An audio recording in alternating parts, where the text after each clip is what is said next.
George. He lived in the zoo. He was a good little monkey, but he was very curious.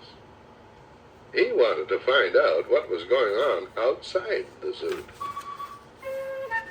One day, when the keeper was not paying attention, George got hold of the key for the cage. When the keeper discovered what had happened, it was too late. George was gone. Where was George? They looked for him everywhere, but they could not find him. George was hiding in the hay of his friend, the elephant.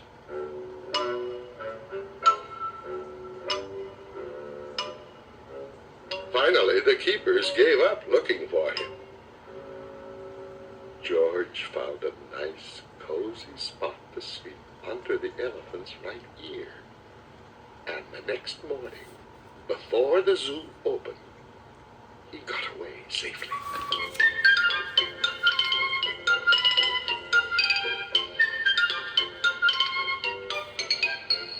Once in the street, George felt a little scared. What should he do in the big city? Maybe he could find his friend, the man with the yellow hat, who had brought him over from Africa a long time ago.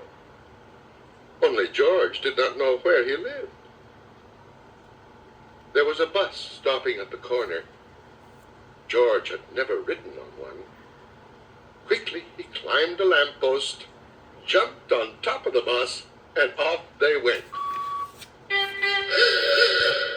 Now they were right in the center of the town. There was so much to see that George did not know where to look first. If only he could go on riding like this forever. But after a while, George got tired and a little dizzy. When the bus slowed down to turn into a side street, George jumped off. There was a restaurant right in front of him. Something smelled good. Suddenly, George felt very hungry.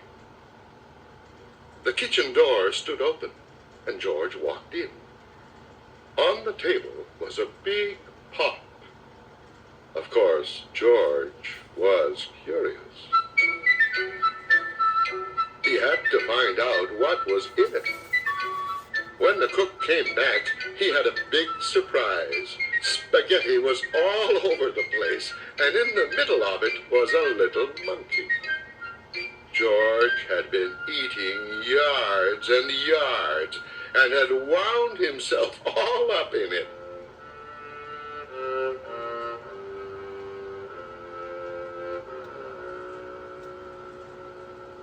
The cook was a kind man and did not scold much. But George had to clean up the kitchen and then do all the dishes. My, what a lot of them there were. The cook was watching George. "You are lucky to have 4 hands," he said. "You can do things twice as quickly. I have a friend who could use a handy little fellow like you to wash windows. If you would like to, I will take you over to him." So they went down into the subway and took an uptown train to the cook's friend, who was an elevator man in a skyscraper. "Sure, I can use you, George," the elevator man said. "I will give you what you need for the job. You can start right away. But remember, you are here for washing windows. Never mind what people inside the house are doing. Don't be curious, or you'll get into trouble." George promised to be good, but little monkeys sometimes forget.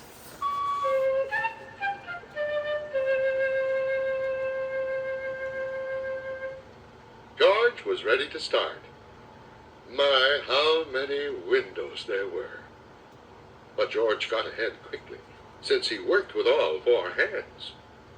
He jumped from window to window, just as he had once jumped from tree to tree in the African jungle. For a while, George stuck to his work and did not pay any attention to the people inside. Of course, he was curious, but he remembered his promise. In one room, a little boy was crying because he did not want to eat his spinach. George did not even look, but went right on with his work. In another room, a man was taking a nap and snoring.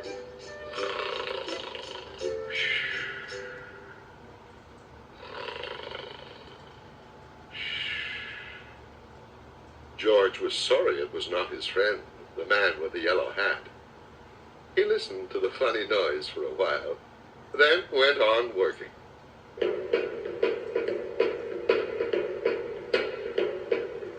But what was going on in here?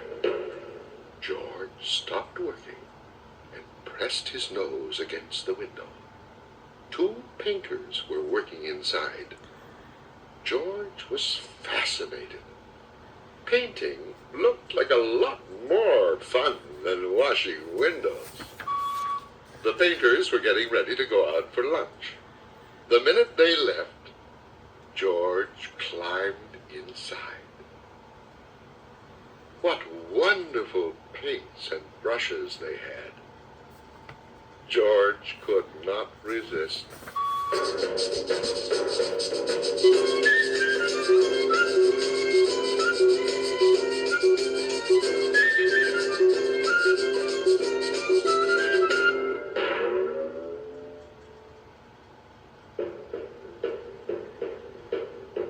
An hour later, the painters came back. They opened the door and stood there with their mouths wide open. The whole room had changed into a jungle, with palm trees all over the walls and a giraffe and two leopards and a zebra and a little monkey was busy painting himself on one of the trees.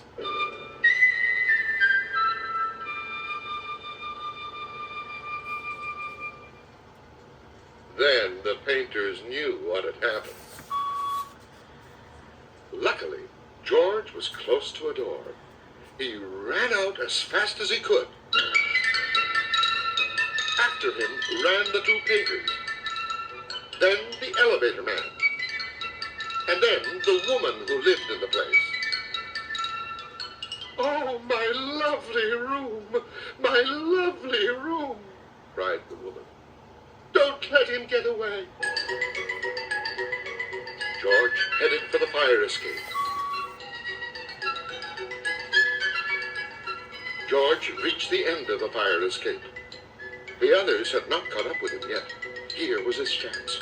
They could not jump, but George could easily jump down and escape. In a moment, he would be safe.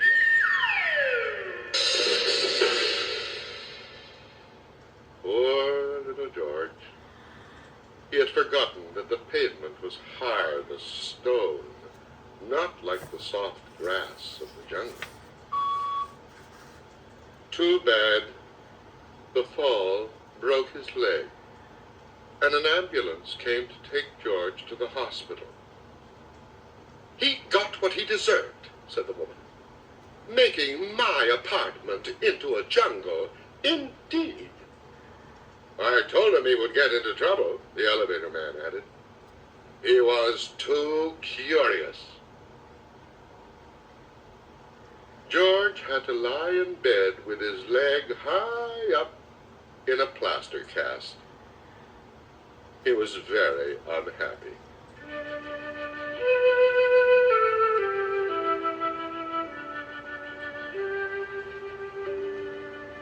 And it had all started out so nicely. If only he had not been so curious, he could have had a lot of fun.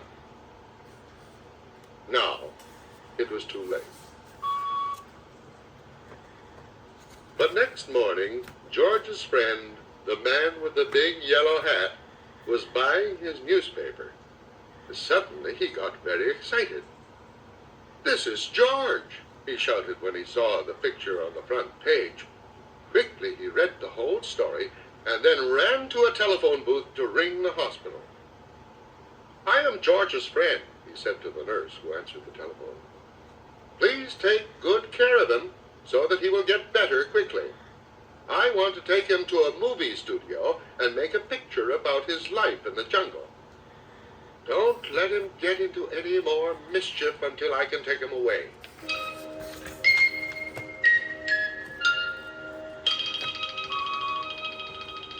Finally, the day came when George could walk again. "Your friend is going to take you away this morning," said the nurse.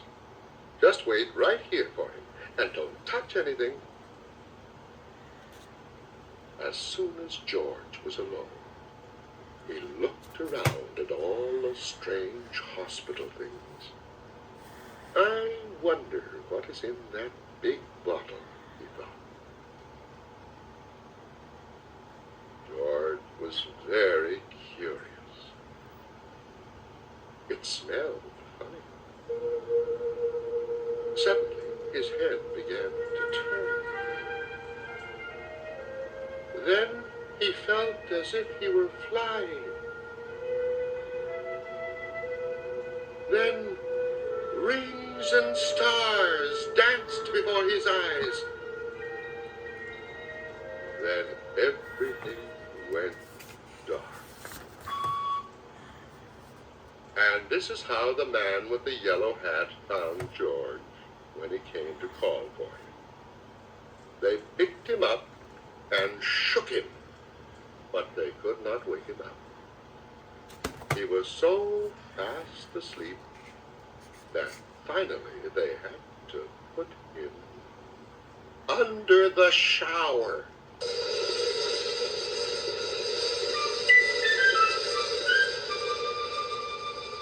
How surprised he was when he woke up. George said goodbye to the nurse and the kind doctor. Then he and the man with the yellow hat got into the car to drive to the movie studio. In the president's office, George had to sign a contract. Now he was a movie actor. In the studio, George was kept so busy all the time that he forgot to be curious. He liked the jungle they made for him and played happily there. And when the picture was finally finished, George invited all his friends to see it. The doctor and the nurse and the ambulance driver and the man from the newsstand and the woman and the elevator man and the two painters and the cook and the reporter and all the keepers of the zoo. Now the lights went out and the picture started. "This is George," the voice began. "He lived in the jungle. He was a good little monkey. He had only one fault. He was too curious."